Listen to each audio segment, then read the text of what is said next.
Greetings, this is Deborah Ruffini, having the pleasure of speaking with my guest author Destiny Lavigne about her new publication, Monsters Can't Be Teddy Bears. Destiny, love to have you with us today, chatting with you. How are you doing?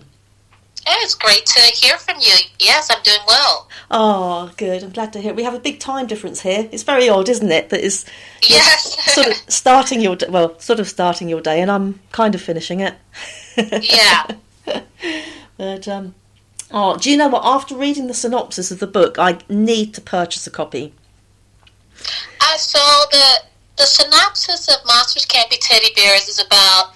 It's a children's book about a little monster that lives in a girl's closet. And yes, and he comes out every now and then he finds that the little girl has a bunch of teddy bears on her bed. And he sees that she cuddles them and hugs them and just loves the bears so much. And he feels bad that he isn't loved like that. So he changes himself by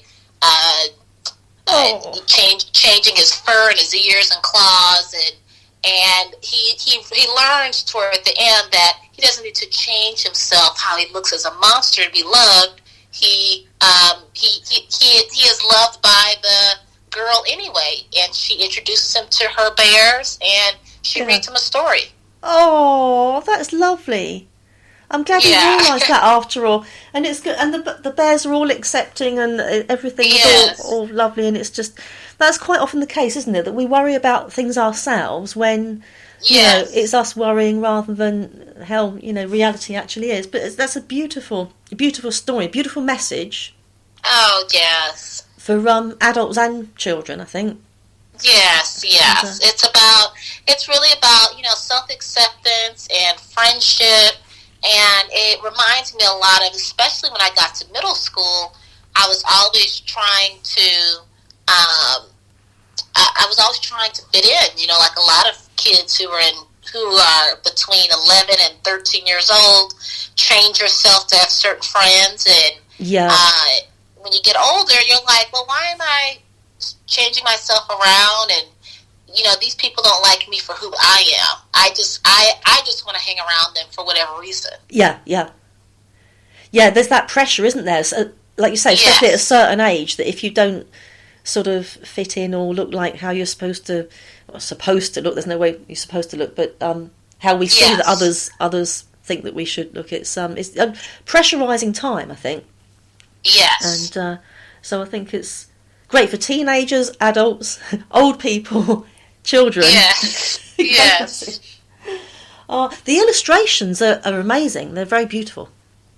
Oh yeah, they are. It was illustrated by his name is Isaiah Basie or Base. I have to figure out how to pronounce his last name, but he goes by Izzy B. Okay. And he's from St. Louis, Missouri, and of course I'm from Los Angeles. So this was kind of a long distance thing we did. I found him on Instagram. Oh yeah. And then I saw his art, and I was like, "Oh, I really like your art. How much do you charge to illustrate my entire story?" And then he told me, and then we started working together. And he did an amazing job, and he's drawn other beautiful books. Oh yeah, they're great. Yeah. Oh, you got a gem in him. Yeah, absolutely amazing. Yeah, he did excellent. He puts in a lot of detail into his work, which I really like. Yes, it's not just drawing that. the monster; it's like drawing the other little silly things around. He has like a great mind for that.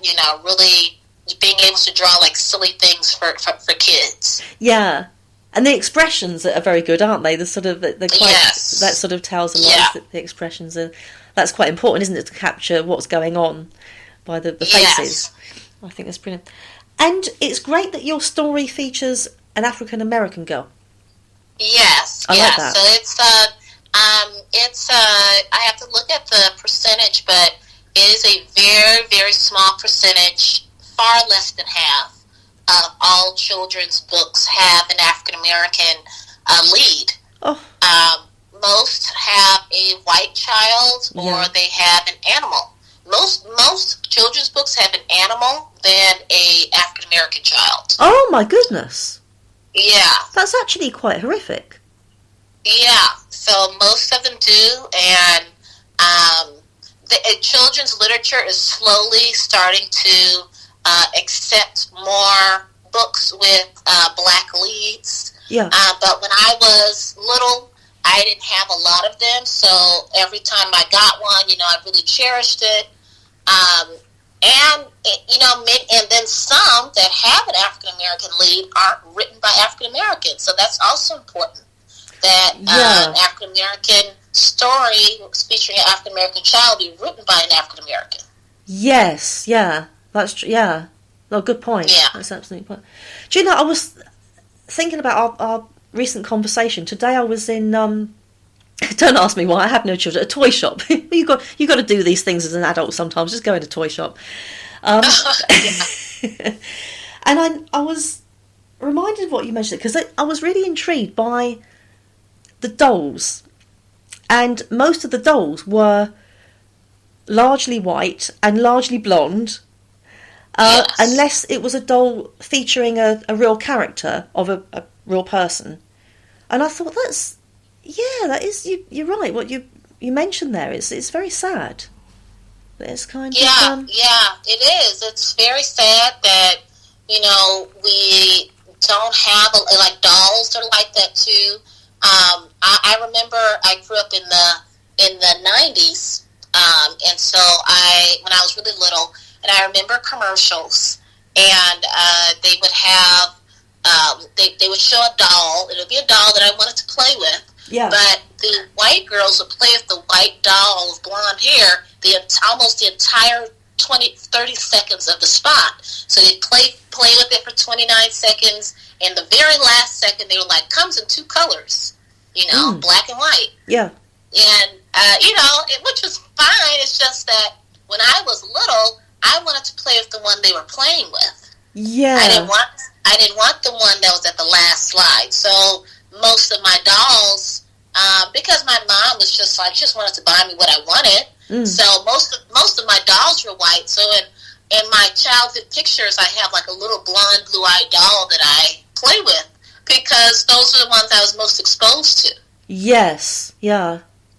So I had some black dolls, but because you're just not as exposed to it, I remember my mother bought me a black doll. It was a Ring Around the Rosie doll that sang that. And right, I saw it on the commercial. It was a white Ring Around the Rosie. So I asked my mother, I want a Ring Around the Rosie doll. She bought me the black one, and I remember being like, oh, I thought that she was going to give me the white one because that's the one I saw on TV. Yeah. I didn't see the black one on TV. Kids want whatever they see on TV. Yes, so, yeah, so whatever they see on TV, they want the exact thing. So I think what's wrong with the media and commercials, they need to show more colors of children playing with dolls, not just the white dolls playing with them, but all of them. And that is more representation for African American children. Because, I didn't have as much representation in the 90s, so I just played with what was available. Yeah. Yeah, that's understandable. Yeah. Do you know, there's a very odd... I'll send you the clip of it, actually. I'll find it on YouTube. There's a very odd... I think it was probably a 1970s Christian puppet sort of, thing for kids. And it's called Little Marcy. Are you familiar with Little Marcy? No. You're not missing you're not missing much, Destiny. But she's Little Marcy she looks a bit Botox. She's got this blonde hair, and obviously 70s puppetry. There's not a lot of work going into it. But her mates are just these sort of rag dolls that are all brown-eyed, brown-haired, and there's just we won't put much effort into these. But Little Marcy is, bright. Quite brightly coloured. The clothes are quite brightly coloured. Blue eyes, blonde hair, and plastic. Okay. And I just thought that's interesting. The blonde one we put all this effort into, and her mates are just let's just not bother about the mates. Let's just make them a bit of rag. It's really odd, but I mean we live in a multicultural society now, so hopefully we'll be getting more of. There's never been any excuse to not have black dolls as much as white ones, but it's the world. Yeah, and that's kind of what we see. Like, well, Well, now, there are a lot more diverse dolls, and I have a friend that she refuses to buy her child any doll that is not black. So she buys her own black dolls. But the little girl is also half Jewish, so I've told her, maybe she should kind of mix it up. But she just wants to. I think it's that overcorrection of trying to make sure that black kids see themselves, which is fine, because for a long time we didn't. Yeah, absolutely. And I think hopefully the world is moving in the right direction. That's what we want. Yes. And so you have a darling little boy of 1. Yes. He is very cute. Darling little boy. Oh, thank you. And you mentioned that reading to him is bonding time, quality time. It is. Reading to him is a lot of bonding and quality time.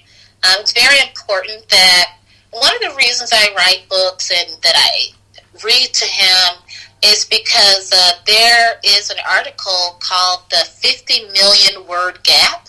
Right. And it means that white and Asian affluent children hear 50 million more words by the time they're 5 than black and brown children who are poor or don't have as much money. And it doesn't mean 50 million unique words. It means that you just haven't heard someone speak that often for about 5 years. Oh, okay. Yeah. And so reading can close that gap. Yes. If you read to your child every night, and many parents just don't have the time or don't, but because kindergarten has changed so much in the U.S., kindergarten requires children to do more. Many kids are far behind because they aren't reading, and so it's very important that I read to Grant every night, sometimes twice a day, and that I talk to him, I narrate what I'm doing, because I understand many African American children, black and brown children, that includes Hispanics and some Southeast Asians, are not hearing as many words as they should. And a lot of that starts with reading, just reading books. Yeah. Oh, that's great. And also it's future happy memories, isn't it? It does, and then it creates very happy memories, and right now he just has a couple books that he really, really likes, and he has one that says the title is "Uh-oh, I'm sorry," and it just talks about making mistakes and then cleaning up your mistakes, and he really likes that. Oh, and he wants me to read it all the time. It's like, Grant, I've read it 5 times. Wants to read it another 5 times, and his most hated word is the end, and then he starts crying. So, again. Yes. It's like, no, Grant, the end, no more book, And he has a book with a puppet in it that has Elmo, and he really likes the Elmo puppet book a lot. Yeah. And I will read it about 5 times, and it's like, okay, Grant, Elmo has to go to sleep. He has to go to sleep. He's really tired. We've read him to death. So. That's a good way of putting it. Elmo, because Mummy doesn't need the rest. Elmo needs to sleep. Yes. That's clever. I like that. That's very clever. Yes. So he's already shown an interest. He loves to pick up books. He has board books. And he picks them up, and he looks at them, and he pretends to quote unquote read them. But he's learning to read, because by the time he's in kindergarten, he has to have a concept of print. So that means that he must be able to pick up a book and know what the right side is, and know which direction you're supposed to read it. Oh, okay. Yeah. So many children don't have that. They come to kindergarten without those skills. And the pandemic just made it worse. So, so it's very important that, I read to him, and my mother read to me, and I still remember my mother telling me stories at night, and I would, or she would be really tired, and then she would just tell me. I could tell she was really tired and irritated, because I just wanted her to tell me a story before bed. Yeah. So But she was, she was a working mom, single mom at the time. So I understand. But she definitely put the love of reading into me, and I just always loved reading and writing. I was more of a reader and writer than math. Math, same here. I was not that great at it. It's very boring as well. Read it is more. There's no creativity with math, is there? No.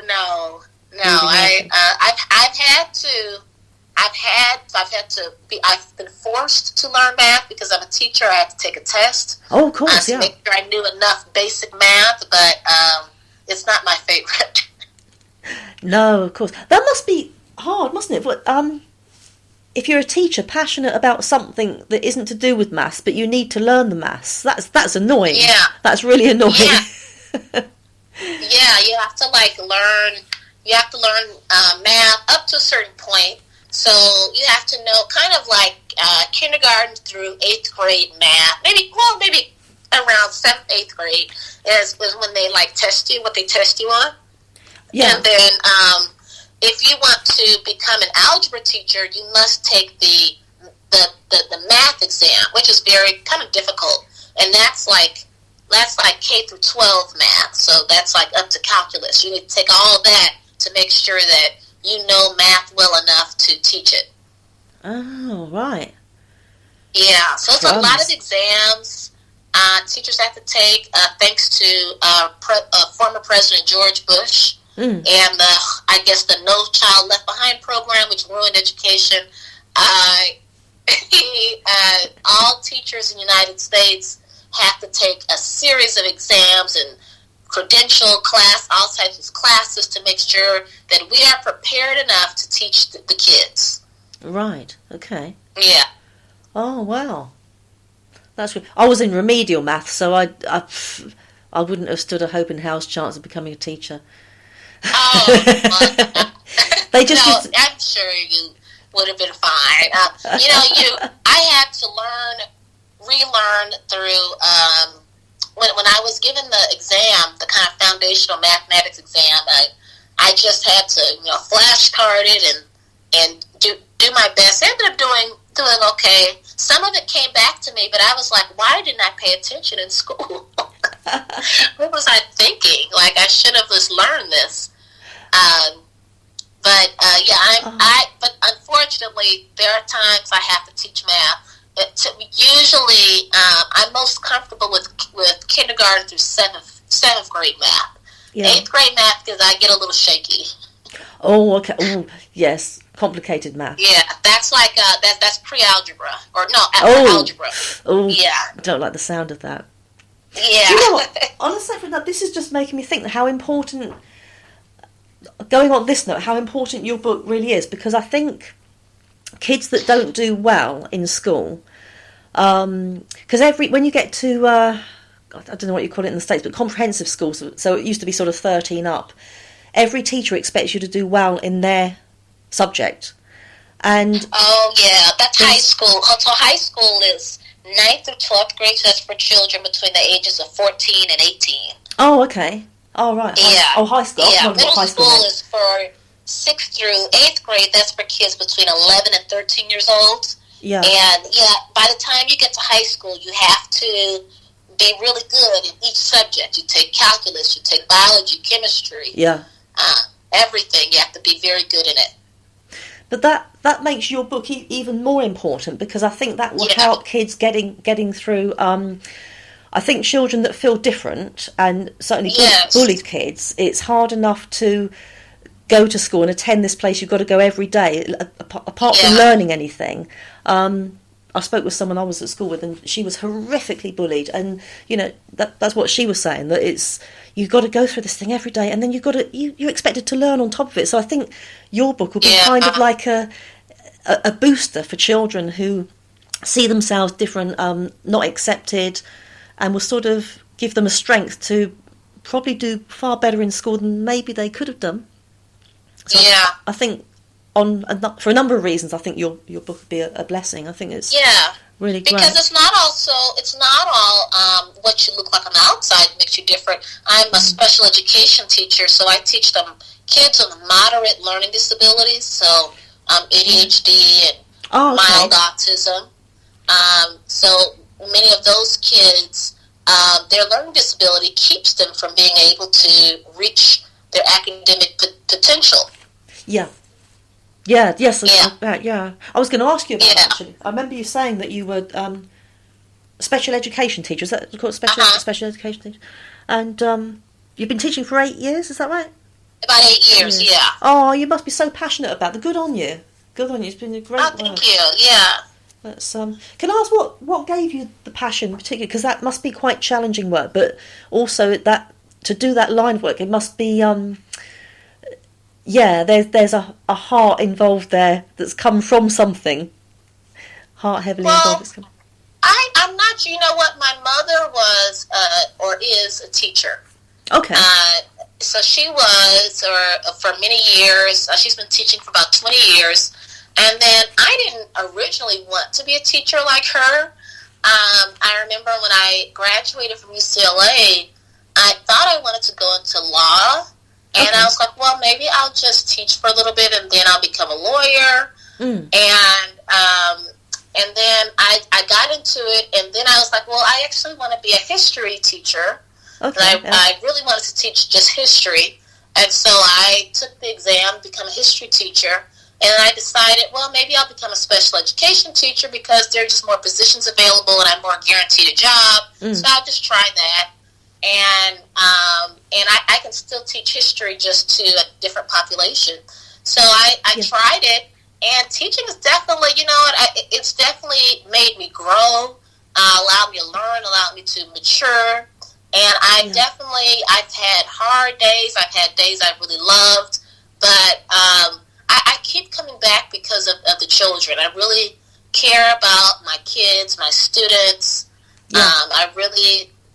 enjoy them even when they're really bad and silly. So I've had some rough kids, and I've had some that are very sweet, and I just really like getting to know them. They become almost like my extra children. Oh, lovely. And I've had some, there was one boy, he drove me insane when he was about 12, and I was like, I just cannot deal with this boy. Like, I have to take mental health days sometimes because I just couldn't deal with him anymore. Yeah. And now little boy's grown up and he's in high school now, and I still like him. That's my little, I guess, my little son at school. Oh, that's lovely. And now, no doubt, he picks up on that, and that's that's great for him. He does. That's my little boy at school. He drives me insane. But you know what? Some of the kids, the worst kids, are the ones that need a lot of love. Oh, right. That makes sense. Yeah. Yes. Yeah. Yeah, because that requiring more attention is that's something to be said for, isn't it? It's come from lack of attention elsewhere. It's just taught me teaching has taught me to be very patient. But although I've had some tough days as a teacher, it can be very rough. I think the toughest thing I've ever done in my life is become a mom still. Those first few months of being a mom are shocking. I've told people I compare it to like a really bad car accident. Yes. Like when you have a baby, it's such a shock on the body. Yeah, but it is. The first month, your body just doesn't know what's going on. Oh yeah, I bet. Yeah. Wow, I applaud any parent, and apart from, it's got to hurt, surely, giving birth. I think, how can women do this thing? Yeah, so your body's still getting used to, I just gave birth, what? Your body's just still in shock, and you're trying to get used to the baby, and the baby is crying all the time. You just don't know what to do. But I think that it's just that time, you're building that bond, and it's going to be rough at first, but now, the bond has been built. I don't know what I would do without my little boy. But when I first had him, that first month, I was like, I don't know if I want to do this anymore. And you can't sell a child on eBay. Yeah. Yeah, this is far more than I bargained for. What was I thinking? Oh, but it's beautiful to have the result, isn't it? At the end of the day, I guess. I always think, I've hit 51 now, and I think I'll probably get to 70 and wish I had an adult offspring. But you've got to go through all the having the baby, then the child, then the teenagers. Some people would prefer to start off at maybe when they're 8, when they're not when they've left the toddler, the terrible twos. Yeah. So you have to get through the terrible. Well, I'm in the middle of the terrible ones right now. So terrible ones and 2s and 3s, school age, and but I think that you can. Do you have pets? I have a pair of axolotl. Yeah, they're cute little boys. They're my babies. Oh, okay. Yeah. Before I had Grant, I had my parents' dogs. When I lived with them. Oh, great. They're about 9 years old now, and they're like a Maltese mix and then a Cocker Spaniel mix. But those are my babies before, so I still feel like I have it. I was a mother first with the dogs. Yes, that prepared you somewhat. Yes. Apart from you didn't have to give birth. Very needy.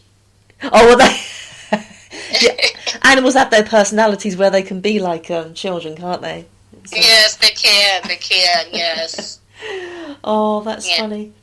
But I often think it must be nice to have a child and see sort of like your characteristics and the husband's characteristic, and to know that you've both created this. I can't get my head around. It's mind blowing. You've both created this life, and to see both of you in that child, and this is more like dad. This is more like mum. That must be a lovely feeling.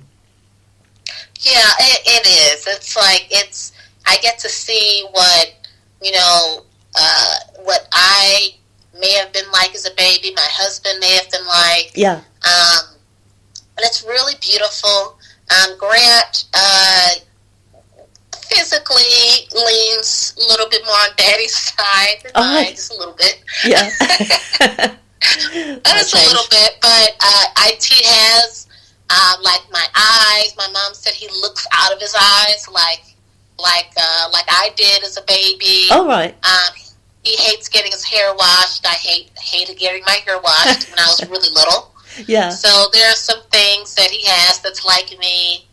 He has my curly hair, so I get to see a lot of me and him, and his personality is still developing. But I really like that. I really like that I get to see him grow like that. Yes, that's nice. I'm wondering what his first memory will be. That's intriguing as well. I wonder what the very first memory will be. That's true. Whether it's happened yet, or whether it's going to happen, or reading the books, having the books, the end. Yeah. He's going to remember the end. I hope so. And then having his dad play with him. And right now, he's just very team dad. He follows him everywhere and wants to eat when he eats and what he eats. Oh, okay. And play video games with him. He doesn't know how to play, but he knows how to grab the controller. And yes, I bet. They just simulate it. Well, I'm doing what Dad's doing. That's what I see him doing. Must be doing the job. Yes.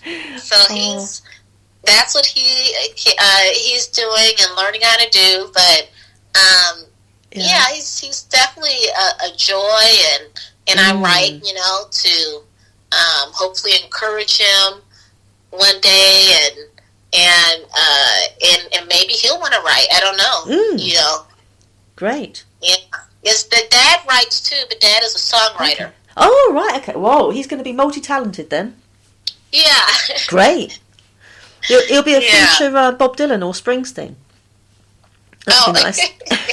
Or greater. He may. I wouldn't be surprised if, because of the type of music, Dad does a lot of hip hop and rap. Okay. We said we wouldn't be surprised if he decided he was going to be a rapper one day. Yes. You never know. You don't. You don't. He likes right now. He likes to dance, and he's learned commands. So if you say dance, he dances.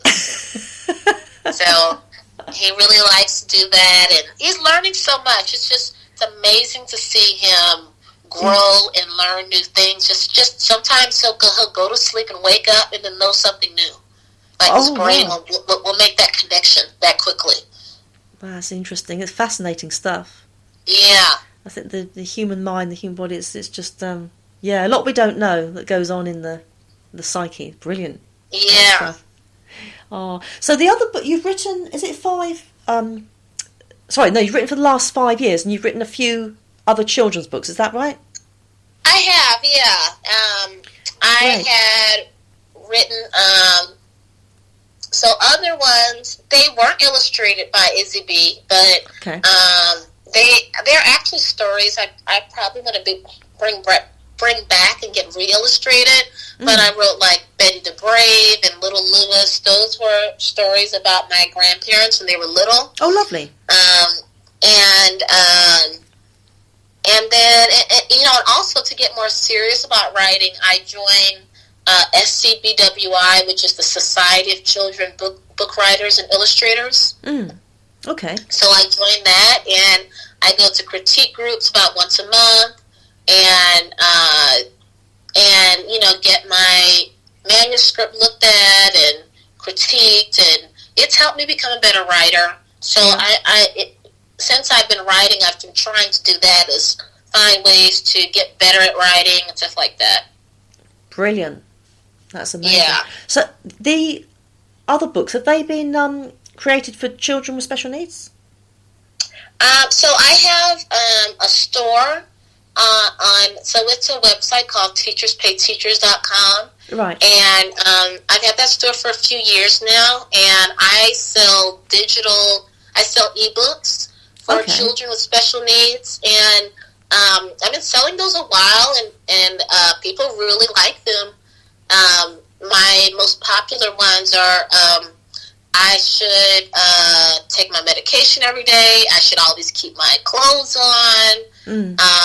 I shouldn't hit others. I shouldn't scratch others. So, like, stuff like that, like basic social skills. Those stories have done really well with children. Wonderful. Oh, that's good. So it's brilliant that they've all got a message, rather than, because a lot of children's books are just they're meaningless, but just nice books. But it's nice that yours have a message. Positivity. That's really good. It's amazing that your books have brought about a positive behavioural change. Is that right? Some of the children that's really rewarding as well.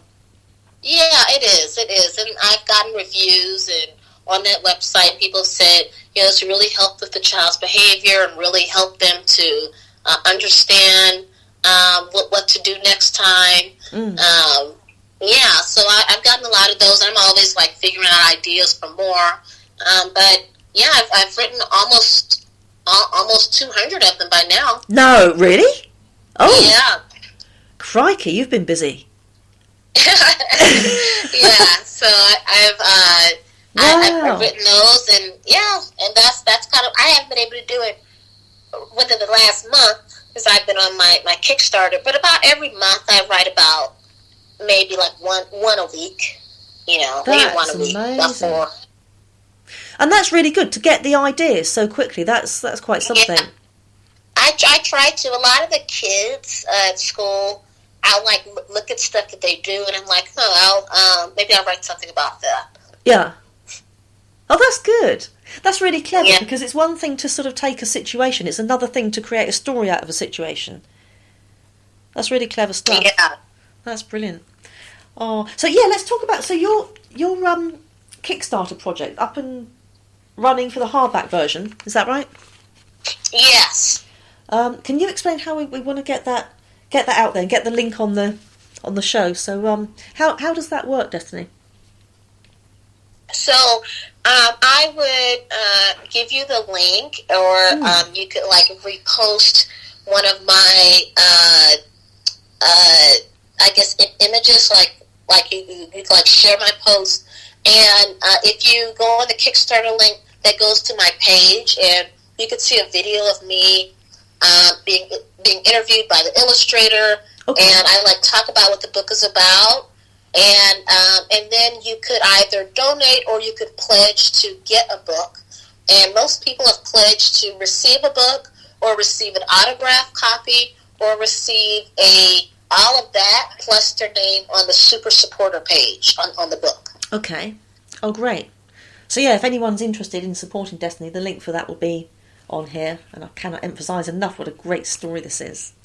That'd be great. Yeah. Oh yeah, thank you. Oh. And is it true you still have your teddy bear that you've had since you were 4? I have, yeah. I still have that one. That's it's how old is it now? I guess about 28 years old. Oh. Yeah. So it sits in the closet because I don't want Grant to touch it. Yeah, it's for sentimental value. Yeah. Yeah. Yeah. Oh. But I've kept that one, and I really liked bears and fluffy things, like a lot of children when I was little. So that I just really keep, and yeah. Oh, his name's Corduroy, is that right? Corduroy, yeah. Corduroy. At this point, I won't ask what he's made of. Is he made of leather? Oh no, he's not. No, he's named after a book in the U.S. It's a children's book called Corduroy. Oh, okay. Oh, yeah, I'm being naive there. A little bear that wears a corduroy overalls, and he's a brown bear. Yeah. Yeah. Oh, that's nice. It's good to have sort of toys of long ago, isn't it? Sort of the sentimental value, and that again they hold memories, and even like little things like places that we took them, or people's homes that we took our bears to. And it's nice because some kids kind of get rid of their toys, and after a bit, I think it's good to keep hold of them. Yeah. It's wonderful. So yeah, wishing you all the best with this publication. I'm really hoping it thank you so much. Does well, and we'll have the link. So is it okay to have the link to, now what is it, teachers pay teachers.com, is that right? Teachers, yeah. .com, and then I can send you the link to that one, but my page is called Mrs. Lavigne's SPED Resources. Oh, okay. Oh, we'll have that featured if that's okay. Yeah? Yeah. Great. Oh, wonderful. Oh, it's a real blessing, this gem that you've created, and it sounds like the other ones along with this are pretty amazing too, so I may do some purchasing. And it's been great to have you on the show and be my guest. It's been wonderful speaking to you, Destiny. Yeah, it was great talking to you. As always. And yes, and to the audience for tuning in. Until next time, lots of love and God bless.